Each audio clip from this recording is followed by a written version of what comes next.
Following on from my video about whether you can challenge a fixed penalty notice for speeding, which is linked in the description below, many people have misconceived ideas about what might amount to a defence to speeding, which they might take into account when deciding to challenge a fixed penalty notice, or they might use as a defence, or may try to use as a defence when they go to court for speeding. So I'm going to look at some of those today.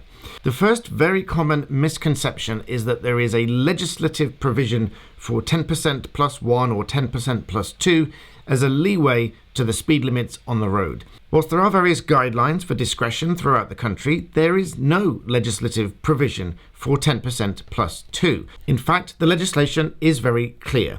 Section 89 of the Road Traffic Regulations Act 1984 provides, very simply, a person who drives a vehicle on a road at a speed exceeding a limit imposed by or under any enactment to which this section applies shall be guilty of an offence. It does not specify that there is a 10% plus 1 or 2 or whatever.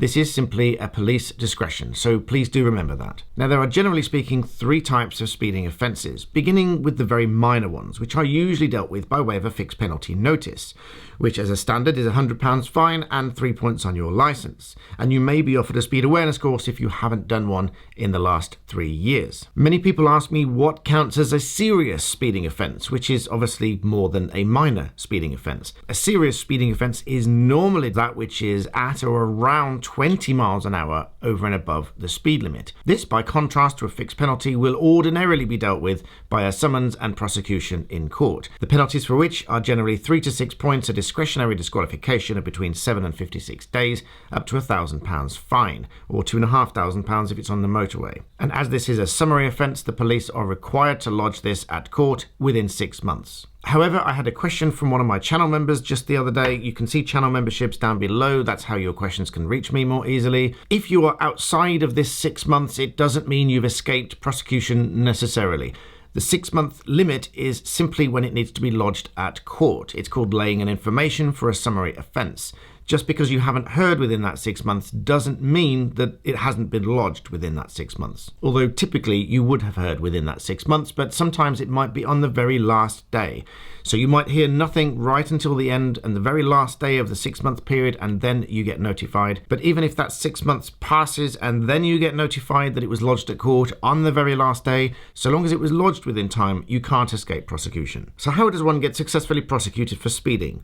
Well, as the saying you may have heard, the prosecution must prove beyond a reasonable doubt regarding your offence that you were speeding on that road at that speed at that time. And in your defence, you can raise a doubt, and if the prosecution are not able to overcome your doubt to the same criminal standard, then you won't be convicted. However, this isn't necessarily as easy as it sounds. One of the common ways people use to question the evidence against them when speeding is to question the use and the testing of the speed detection device that's been used. In other words, the camera or the handheld speed gun. Common allegations are that it wasn't been used in accordance with the current codes of practice, or that it hasn't been properly tested and within the requisite time frame as set down by the Home Office approval. If you can prove that it wasn't been used in accordance with all of these criteria, then this would be unreliable evidence and you would probably not be convicted. One thing to note here is that you cannot be convicted purely on the uncorroborated word of a police officer. Simply put, that is just when one police officer thinks you are speeding but then doesn't have any other evidence to rely on.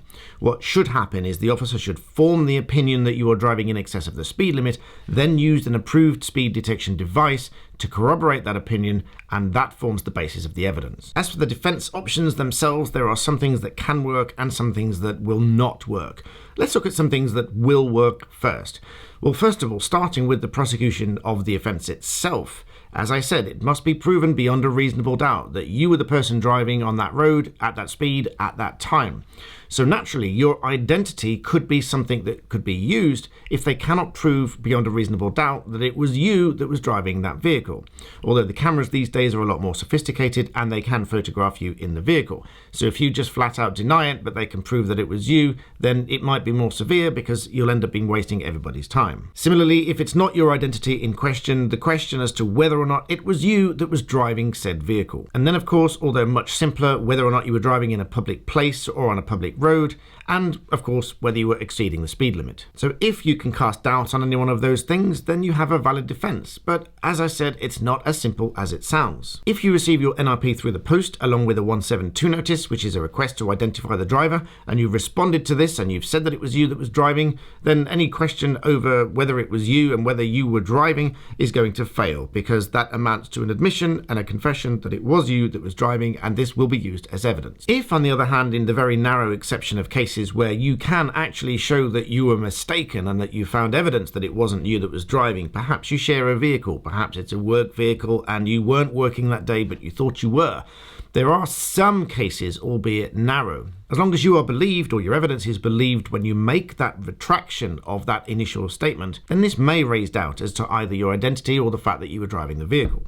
One thing I have to stress that you should never do is give someone else's details if you know that it was you that was driving. That is a far more serious offence than the speeding in the first place. This is a very common thing between spouses or between friends when they want to avoid points.